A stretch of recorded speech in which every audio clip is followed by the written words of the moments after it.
already know who that team is. Maybe let's wait it out towards the end there. No need to fight against one of the stronger teams right off the bat here. They decide to fight another day, but good job to them by getting their player up out of harm's way early. Now they know where they stand, they know who's near them, and they know where they have to rotate. Rolex did a great job sitting on point there on the building, really holding Evos in place, making sure none of them could peek efficiently as he got that early knock, and then also covering them on their retreat, making sure his team was out of harm's way before he himself fell back. And look at that zone right there. Still, oh my goodness, that zone has nobody in it, so that's actually good for all the teams. I have actually got caught a little bit on that bombing zone, and it is not fun. You can actually go ahead and lose all of your players from that bombing zone. Keep me away from that thing, man. I do not have good luck with that red zone. If I'm in it, I'm a dead man. Let us know in the comments. You currently watching at home, have you ever died to the bombing zone? Yes or no? Definitely let me know, as we see CPT here just trying to gather around actually, because the Japanese team might be coming, and as we're seeing that, here comes the shots as well, pretty much with the Saved UMP. by Pan. Did you see that bullet go off his pan? He's getting shot from two directions right now. Look at this DTR cruising on by. All kinds of cars in tow here. Japan firing. Oh, barely being able to get over the mountain. Oh my goodness, he could, if he would have went down there, it would have been game over for that player. And Wildcard with the DP28 hot jukes, my man, he's more than likely going to be looking to get a sniper rifle. And Siga just driving around trying to throw him. To be aggressive, they knew which team they had on their hands with the early knock on Fandy, and you know they're going to try to wipe them before clearing out of her board. Oh, look at this though, exclusive being able to go ahead and take hot jukes. Hot jukes got a little bit careless there, pushed a little bit too much by himself, and he gets taken out of the game. But Wildcard coming in and then just taking full revenge for that. They pretty much just destroy them, but hot jukes. Maybe getting a little too confident coming up the stairs there, trying to push the advantage. Exclusive taking him down and getting the easy finish. Definitely a situation where you got to wait for your teammates on that one, so you have more than one person coming up those stairs. Full send there. Now back-to-back games that they take out players that we really didn't expect to go down that early. Hot jukes, a huge hurt there for Wildcard, as we see the zone coming in now, and we also see an airdrop smack down the middle towards Pochinki. Is anybody gonna go ahead and go for that? Because the AWM is in it, and as we're talking about it, look at that, the M249 level 3 military vest, all that good stuff. Yeah, this is looking really solid for a lot of the teams. You can see the meta is kind of developing right now. A lot of early rotations, not as much edge play here.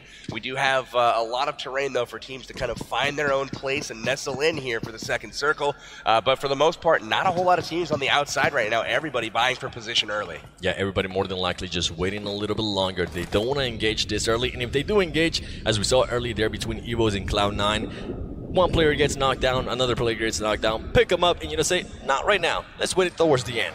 And talking about Cloud9, look at Carnage right here, just riding along with, they're actually doing the two-car strategy. That's something that I've been seeing a lot more in PUBG Mobile.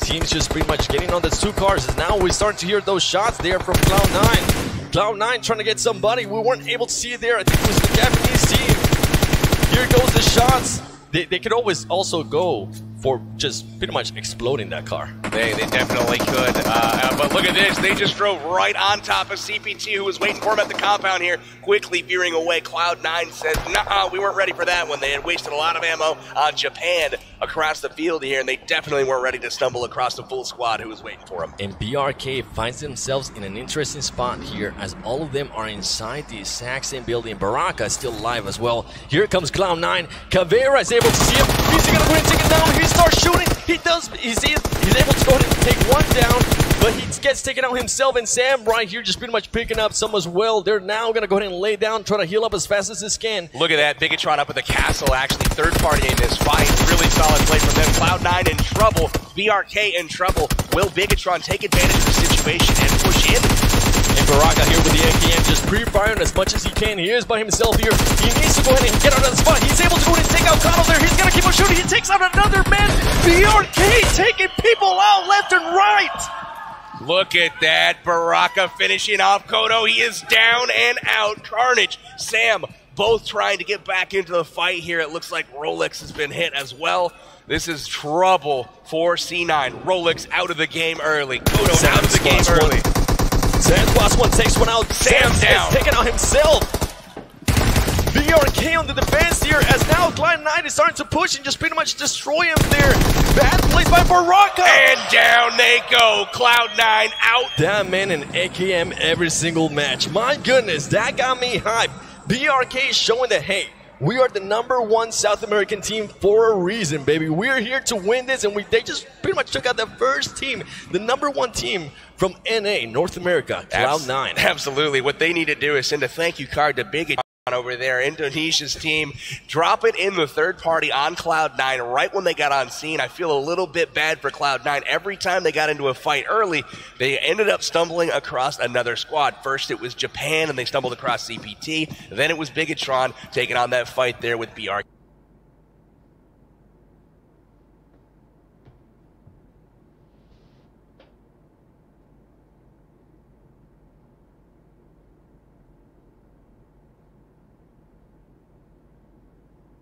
Okay. Definitely GTOU there, just trying not to get killed once again by that bombing sound. That bombing sound can be annoying sometimes, especially if you're trying to work on positioning. Look at this. They decide, you know what, let's go ahead and put the car inside the compound. That way nobody shoots the tires and we can still maybe get out like bandits. You got LH Doyu down in the south still, making their way in from Novo Noye. They are in the zone. They are boosted up and healing, but other than that, everyone else safe. We got teams moving in, and we got action here. We got Terror from India taking on Arab Madness here from the Middle East. Terror from India telling them, hey, namaste, we are here to win, baby. Let's see what you'll got. Look at this man using the lean option there with the Scar. Scar actually becoming a really, really good weapon. There we go. Team Terror being able to go ahead and take out 2 there. Nice job from Anand there, getting the kill on Alalanzi from Arab Madness. And look at that, peek in the window, gets shot in the face of Meat, putting down those AK shots across the building. Gotcha, baby. Go back to the lobby and wait for the next game, as now they are in a very bad spot. Team Terror, if they decide, they could actually go ahead and push like they pushed that first building and able to go ahead and clean up everybody on that second building there, because they are so far behind. More than likely, they are going to go ahead and try to sacrifice that player. Arab Madness in trouble right now, but one thing they do have going for them is there is no one from Terror flanking or really spreading out at all. They are susceptible to grenades right now, so this could be interesting as they try to pick up their teammate. And King just waiting patiently. He's trying to pretty much stay away from the windows, giving his team enough time to see if they are going to go ahead and try to risk it, pick him up. But as you're seeing right now, they are fully outnumbered. Team Terror has 4 of them, and Arab Madness only has 2 players. I wonder if they're going to go ahead and still try to engage this, or just back up and go for placing, ladies and gentlemen, as Zakria waiting patiently for somebody to go ahead and peek with that Scar. I'm seeing a lot of Scars on this first game. Loving the Scar as of late. It's one of my personal favorites as of late. And, man, really good stuff here by India, holding them back, keeping Arab Madness from going up and saving their man King. Really kind of frozen in place right now. Knight's not doing anything as far as advancing. We do have action elsewhere. GT Doyu finally making their way in here, and it looks like they are taking on, it looks like the Kuwaiti team. We've got the GG Gamers out in the field here. GT Doyu is content to group up at the compound here and get that secure position and lay down some shots on the field. It seems like they just wanted to go in there, loot up as soon as they can, and back up. They did throw those smokes to say, not yet, we are not ready to engage. You wait a little bit longer, and they were able to actually go ahead and get a good loot. And look at the, oh my goodness. Wow. Oh my goodness. What a hard shift here, and look at this. Galaxy has already made the rotation up there, and they are again missing a player, but they were able to find themselves in a very advantageous position right now. That map brought to you by Samsung Galaxy Note 9, and now it looks like Team Terror from India is starting to push slowly. They know they only have 2 players. Look at this. BRK team has 3 alive. Arab Madness only actually has 2. It looks like King died throughout the process. They let him bleed out, didn't they? Yeah, they just had to sacrifice him. They pretty much weighed out the options. They say, if we go there, more than likely, we are just going to go ahead and get absolutely destroyed. So let's just wait for them to push us instead. A couple of your big-name teams, RRQ Athena, Thailand's top team here, and then we also have Evos, again, from Thailand. Both of those guys still at full strength, even after an early engagement with Cloud9 in the case of Evos. And I'm actually loving the way Team Terror is pushing this. all at the same time. You don't see anybody just waiting behind. They know they got the numbers. They know they pretty much just need to be able to see where they're at. I think right now they still think that they're inside the building, but Araman is just waiting patiently. Here. Yeah, using that third-person perspective to their advantage, ladies and gentlemen. This is what happens. They gotta watch out. They don't want to get third party. There could be another team comes around and gets them from behind for Team Terror. And here comes the shots. Team Terror just pretty much trying to get a reaction. That's something that we kind of see sometimes as well. And there you go. Now that we're able to spot them, now they know exactly where they're at. You're going to start hearing those callouts. They're going to say they're outside the building towards the back. Waiting patiently.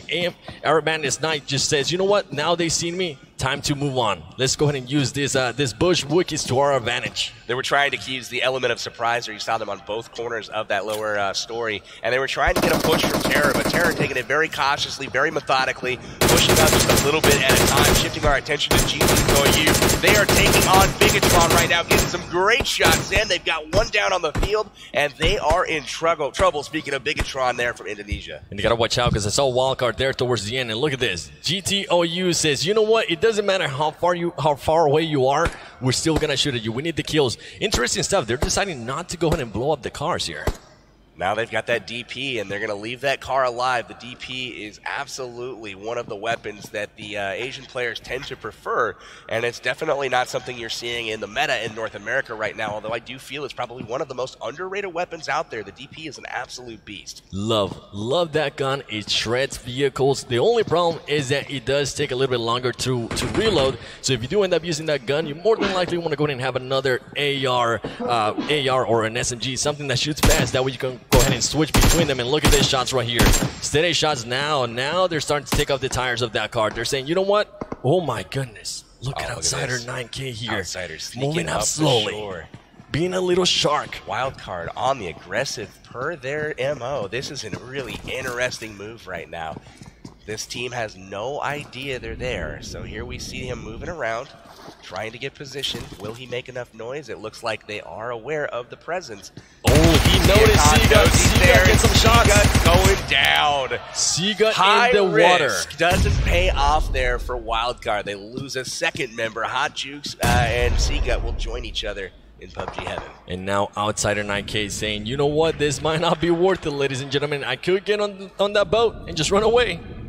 I think that boat is certain death right now. Wildcard, an interesting choice to go across that river at that time, but it looks like right now, is that Terror going across? It is. They decided to disengage with Arab Madness, and they're content to move on. Terror.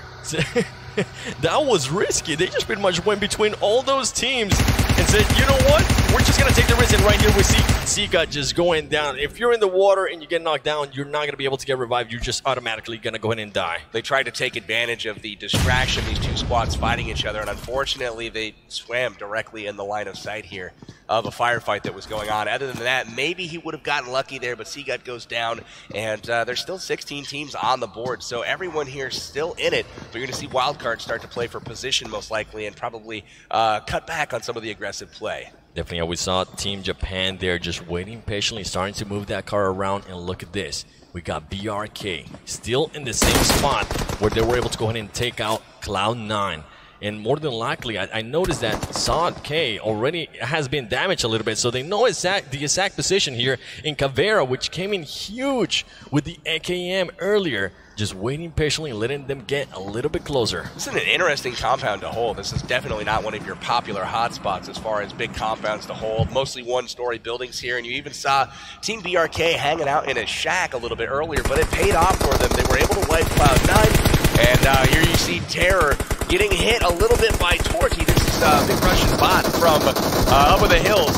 We got a real scrum going on. My goodness, Team Terror decided to, might have been a little bit too aggressive there, as some of the players are being taken out. Third-partied by LH2U. They finally made their way up from Novorobnoye. They get the knock and finish there on Team Terror. And oh no, they have gone down, it looks like. Team Terror rips in the chat as they were getting third party by LH2U, and that's something we're going to see by a lot of teams, just pretty much being able to go and pick up kills. Oh, watch out, you can't stay out for too long. You cooked that grenade for a little bit too long. LH2U just getting kills left and right, and they go ahead and push as soon as everybody went down. You know what? Let's go ahead and push, loot up as fast as we can, because more than likely, we are going to have to move towards the next safe zone. Definitely. That was really impressive shooting there all the way around from LHW. That's China's #1 finishing team in the qualifiers. They took out Europe's #2 team, Big Russian Bot, there after India's top team, Terror, was wiped out. So a lot of action going on, and that's one thing that I'm seeing develop here is a lot of third-party action. When two squads are fighting, look for a third squad to kind of chip in from the sidelines there and try to take advantage for themselves. And Illuminate against Team Japan. Team Japan going up against GG. What are they going to do here? They're going to go ahead and try to engage. I don't think they even realize that another team's right next to him. Oh, we're going to actually start seeing a lot of smokes here as they're just trying to get through this terrain. GG waiting patiently. Ooh, he's actually, one of his teammates got knocked down. I didn't even notice that. And look at this, Team Japan just waiting patiently in the ground. Look at that, Baraka's getting a knock right now on RRQ Athena over elsewhere on the maps. That's a really big engagement there as well. Baraka's having an insane game so far. He's already racked up 4 kills, and he's looking for more. And GG there on a bad spot as they are not inside the safe zone. And now Team Japan noticed that as well. More than likely, they're going to back up a little bit and just wait for them to peek and come towards them so they can get them easy claps, baby. Team Japan looking really good there. Oh, this zone. This is the worst final zone I think that exists on Erangel. This is oftentimes the battle of will it go north or will it go south of that river. And it looks like GT Doyu in that tower right on the banks is in prime position to hold it, and we'll see how they do holding that division. Oh, look at this. Oh my god, just a barrier Baraka of all out. the cars. Baraka out, actually. Whoa, okay, but Illuminate, look at this barrier by Illuminate. And right here, GG decides to go ahead and push, and Team Japan was ready. They were just waiting for them to go ahead and push. They knew that they couldn't stay out there for too long. LH Doyu is knocking everybody. They just took out another one of Wildcard's members. Wildcard is out. They will go out in 13th place. It looks like, oh my goodness, so much happening right now. RRQ is in it with GT Doyu, but LH Doyu is literally knocking everybody right now. So many different members of different squads popping up. They're really, really impressive so far. And something I'm seeing towards the background there, Gainstars is nearby, and they are just They've waiting been for quiet. yeah, they're being quiet this whole game. They're just pretty much waiting there towards the end.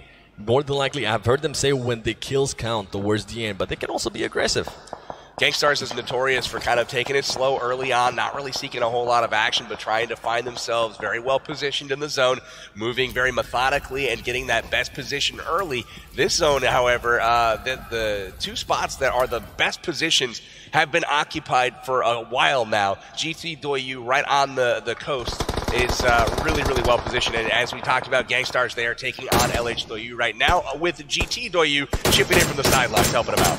With a nice DP28. If he actually decided to go ahead and take out the card, that will be huge. Gainstars just using those smokes. We have known they like to go ahead and just carry around 40 smokes between them. That is just an insane amount of smokes. Ooh, LHW pretty much just laying on the ground, laying down the fire with this UMP, trying to get somebody. And look at this, Team Japan! Oh my gosh, Team Japan getting pretty much unscathed there. Oh, they actually did lose one of their players, two of their players. That was a suicide mission right there. They absolutely get destroyed going through the area. Unbelievable stuff, and it looks like Gangstar still content to hang out in the smokes as long as possible on that bank. And Illuminate moving forward there towards the bank. That's something I actually never seen before. And here come the grenades. LHW playing this perfectly. Here come the nades, baby.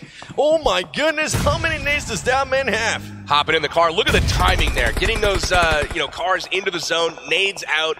Very, very well-oiled machine here. You see Evo's knocking CPT at the same time here.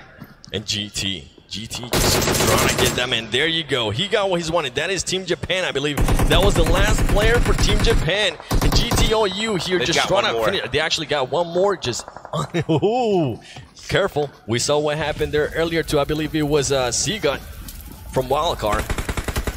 Oh my gosh. Gangstar's right next to them. LHW just coming in and just clearing people up. LHW playing that perfectly. Angry is very nearby. And oh my goodness. Look at this. Did he just get punched? No, Angry. I think it was actually Sute. Sute came and clear him up. Gangstar's takes out LHW there on that exchange. Sute, the only one alive for Gangstar's. Absolutely clutching it. Comes in and squad wipes. So LHW What a turn of events right there on the ropes. But what happened was he chose the 2 knock players to take out and left up Angry, who got off some shots. Sute comes in, gets the clutch finish. GTOU here now starting to get some shots here on Illuminate. Illuminate is in a very bad spot here.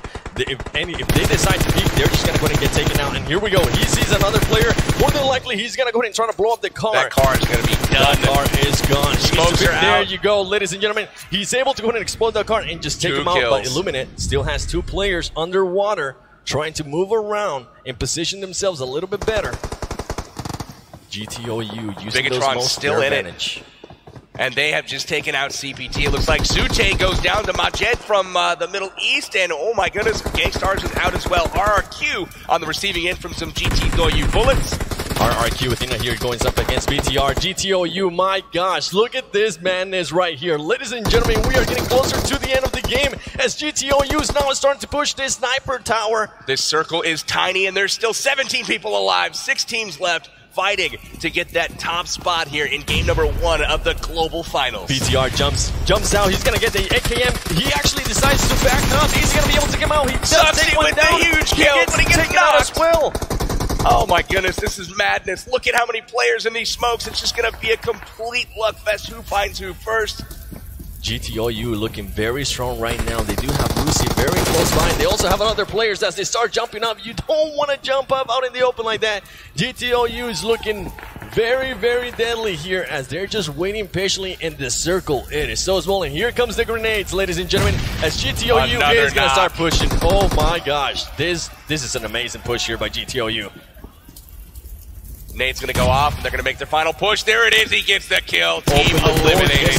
Oh, GTOU actually gets taken out there by Lucy. Is he going to be able to finish them off as another person? There you go. GTOU being able to get the finish. Is he going to be able to pick up his teammate as now Rusi is starting to move around. Takes one down from GTOU, ladies and gentlemen. This is crazy. You guys see the status right there on the screen. Evos and Bigatron with 4 members left alive. RRQ pushing in with their final 2. Senior and Q2E making their way in. It looks like they are going to try to hold this shack and get grenades up into the window here. But Qxi is really holding serve here. He's got great position and a perfect line of fire.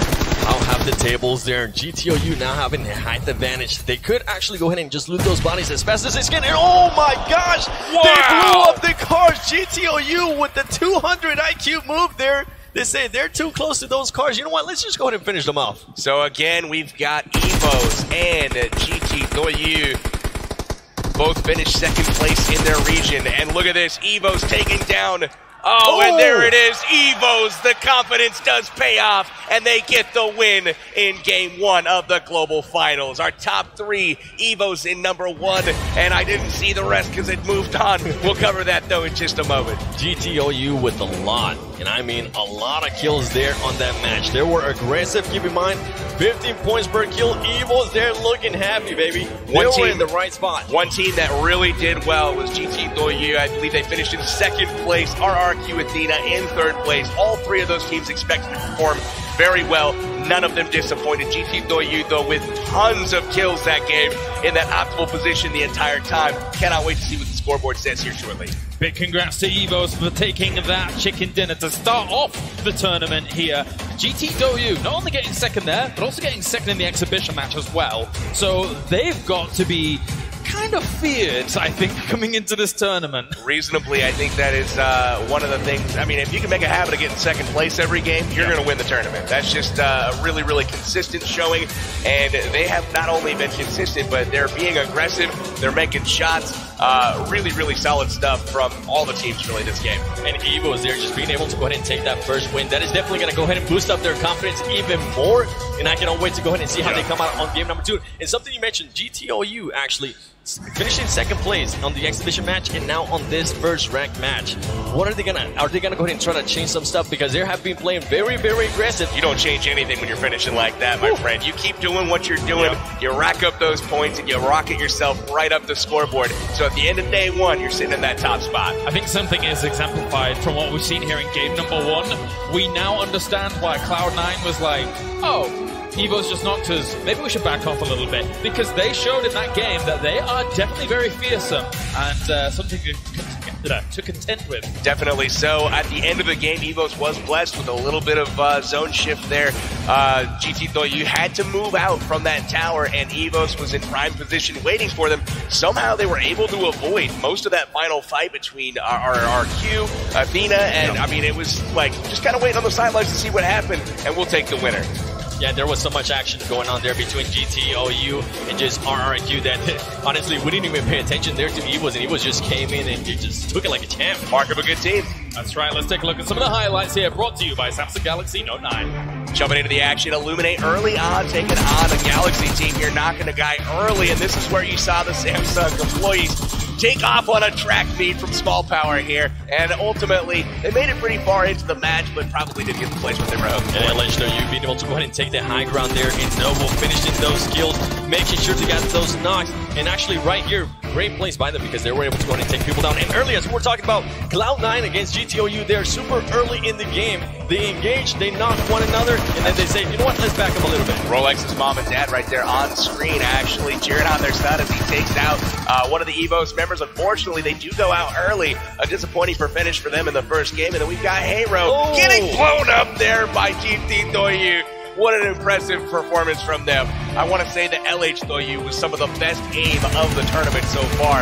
And you see Wildcard C got here getting crossed, trying to get across their river. And Team Japan here playing this perfectly. They knew they had to push, blowing up that car, being able to get this easy kills. And LH Doyu here just getting an amazing rush there. But Sute coming out on top on that engagement. Right here, GTOU under the bridge, waiting for eliminated people to go ahead and come out of that water and finish them off. And that grenade, I believe actually they blew up the car. Being able to go ahead and take out those two players there from RRQ. One of the dangers of having so many vehicles is you risk having them exploded. We're never coming to resolution on this one. Well played, well played. I'm not going to take that away from you. But overall, going into our next round, what do you think some of these teams have to take away from them? Obviously, I think that the plane was pretty good for the most part. It didn't limit too many locations. What do you think? It didn't really shine the light on any location in particular as though it's going to be this, it's going to be a hot drop. But there was a lot of stuff that was in range. You saw it kind of splitting the difference between Pachinki, military base, against Naya Polyana, flying right on through the middle there on the diagonal. So a really solid plane path for the most part. Maybe we'll see another one this game. Yeah, and pretty much the ending zone there just pushing all the way up to George Bull, even though people were landing at the beginning there in military base. So great rotations by some teams. I'm looking forward to see if some teams are going to start landing more towards they're more comfortable. So BRK, are they going to go Pachinki? Maybe Cloud9, are they going to start going to Novo? I'm looking forward to see if they're going to start doing that or if they're just going to keep on mixing it up. That zone, though, that is my least favorite zone in all of Erangel that we saw at the end of that game, just out in the middle of nowhere, absolutely no cover. And if somebody's in that sniper tower and in that building, as GT Doyu was, they're in a supreme position. But it's even that's not safe because it's just like, throw nades at me, you know? So I mean, it wasn't only the circle over water, it was also over a bridge as well for a little bit of time, which water and bridge creates multi-leveled weird fights going on in such an odd area. That's just mean. And as we saw there, pretty much they were taking advantage of it. They were just crouching under the bridge, being a munchkin pretty much, and just shooting people out of the water as they were starting to coming up. Oh, I love it. Yeah, it was really really interesting to see. Another kind of note that I have from game one was Team Japan getting caught in vehicles multiple times out in fields, just trying to drive peacefully, I might add, from one location to the next, and they got shot at by Cloud9. They got blown up there at the end. You know, everything seemed like it was pretty chaotic enough, and then Team Japan comes driving through and then just ultimately got destroyed. Yeah, risky plays. I think it was the Terror team also did that as well. Same thing, but they were able to sneak across the bridge. They were, and then Hyro was trying to do that too. So a lot of teams just taking riskier plays. Are they going to learn from that, or are they just going to go ahead and, you know what, maybe that was just bad luck there on that one. Let's just go ahead and continue. I think luck had a lot to do with it. That zone really kind of forced. I mean, you saw how many people were left alive. That was one thing. You got to give credit to all these teams. Just staying alive with no real cover and in a tiny circle like that. Sometimes you don't have a lot of choice besides, well, let's just hit it and hope for the best. And unfortunately, for a couple of the teams, it didn't work out. Others, it did. Evos, in that position that they were in at the very end, actually were quite fortunate that we saw Doyu show themselves in the tower as well, because coming off of that ridge next to where the river is can be very difficult against that tower in itself, right? It can. It's got some great cover there. You can kind of move horizontally back and forth. But the tower being the prime position, but the tower also, you know exactly where they're going to be. So you know where to put your crosshair, and as soon as they peek, that's the end of it. Yeah, and if you get caught in the water, it's pretty much over for you. As we saw pretty much for Seagod there, an outsider trying to get away. But ultimately, they just got killed. And obviously we saw whilst these teams were thinking about their strategies, they were able to kind of plan out some of their rotations, even with the little stylus of the Samsung Galaxy Note 9, to try and figure out exactly where they want to go. Obviously, they don't know exactly where the playing path is going to be just yet for this game, but overall, you can get a good grasp, especially if you want to drop towards the center of the map, to know where you want to go eventually. People have their usual path. Certainly. I want to see, as Seven mentioned, if the teams start to gravitate towards their natural landing spots. I feel like strategy played a big part in this first game. Teams didn't want to reveal what they're normally comfortable with. They all said that they did some studying, and they altered kind of where they started out. Well, gentlemen, we are ready. It's going to be game number 2 here of our tournament as a whole to figure out who's going to be able to rack up the points and who is going to be able to catch up with EVOS and DOYU to get things going. 7, PB, take it away. Let's do this, baby. Game number 2. Who's going to go ahead and win it? Let us know. You currently watching at home, whether you're watching on Twitch or on YouTube, comment below right now who you got. And oh my god, that plane, I cannot get over that plane. It's just so awesome. Don't look up. You'll get it cut by a propeller. That thing is unbelievably cool. Flying through the arena here, dropping in the Samsung Galaxy Note 9, displaying round 2 of the PUBG Mobile Star Challenge Global Finals. Let's see what this playing path is going to be, because we saw it earlier. It definitely turned into a lot of stuff. Hey, and as we were it's the mentioning, same path, but flipped a little bit. We're going to go diagonally through the map, again from the north this time, flying on down south through the military base, which does put Noye in range, but pretty much everything in range here on this playing path. This is a great path. And something I noticed right away, Gangstars drops, and they're going to their natural habitat, George Pool. Yeah, you kind of saw this one coming. They're going to head to North George and start looting up per usual. Let's see if a lot of these teams kind of get back to their roots here. And, you know, we saw some of the teams that prefer Pochinki did not drop their last game, even though the playing path did allow it. We'll see if they do that again this game. A lot of teams just starting to spread out. Actually, I'm loving this playing path here because it's going to allow teams to just pretty much go to where they usually want to go, right? They don't have to just jump into a car and try to go that way. And look at this, BRK, once again, dropping Atlantis, Watertown, or Venice, whatever you want to call it. They're going there once again. It seems to work out there in the first match, so why not? Let's go ahead and do it again. They're going to drop into a place with buildings and water. We'll call it that, buildings and water. Looting up, though, but they have company. Did you see that? They got another squad there looting up just on the outside, and it is Terror once again from India. These are the same guys last time that peeled off. Maybe this time, you know, maybe they won't. And look at Terror here, already with the NAM4. They got some guns. I saw somebody there from BRK pretty much just trying to run away because he didn't have a gun just yet. And once again, just to remind you, the top 10 scores, GT DOYU with 605 points, EVOS Burnout with 590, and LH DOYU. Look at that, 400. LH DOYU in its 3rd place right now, and they did not finish anywhere near the top 3. Remember, Gangstars put them out much earlier. I believe they finished 7th or 8th overall in the standings. But with the 16, or was it 18? It was either 16 or 18 kills. Man, they rocketed up those rankings. An interesting place here by the Terror team from India, as they are now starting to run away there from BRK. Now, the only problem with this is that they're going to be super exposed. If for some reason any team passes by, they're going to be easy pickings. I'm interested to see how these guys continue to play. It's kind of an interesting tactic, you know, establishing yourself in an obscure location and then immediately giving up ground, even though you have the assault rifles and weapons already on your person. Not quite sure of that decision. They've been very passive so far in this you know, tournament. We've got Cloud9 and EVOS again squaring off, and yes, Naya. Again, I wonder if they're going to go ahead and knock each other down one more time and realize, hey, you know what? We're going to keep on dropping here. What are we going to do here? Are we going to try to take each other off at the beginning of the match, or we're just going to pretty much keep doing the same thing? Knock one down and then back up and just run away. One thing I see developing with EVOS and Cloud9 there, Cloud9 very separate from each other. These guys are all looting up solos, so if EVOS does catch one of them, it's going to be curtains for him, unless they can pull off some sort of miracle rotation to pick up their teammates. And LH DOYU actually having Novo all to themselves. My gosh, that's going to be a huge advantage there, because we saw them play really good in the last round, and if they're able to go ahead and get that loot, on top of that, just being able not to have to worry fighting anybody on Novo, that's crazy. They've gone there twice now, kind of staking their claim. Novo is ours, and with those gun skills and with that performance in the first round, let's see if Cloud9 actually challenges that a little bit later on. I have a feeling they may steer clear and continue to loot up Yaz, as it's got a little bit more escape route, a little bit more versatility. And as you can see, the zone this game, very central, very friendly to pretty much everyone, everywhere on the map. Yeah, and actually Team Japan, very spread out. They're not even close to each other. I think they were maybe trying to get some cars and loot up, but interesting plays there by them, as they do have GT fairly close in school. School, one of the people's favorite drops sometimes. We've got a split drop right now, looks like, from GT. They're heading school, Roz. I mean, they're trying to group up, but it looks like Team Japan over at the apartments right now staking their claim.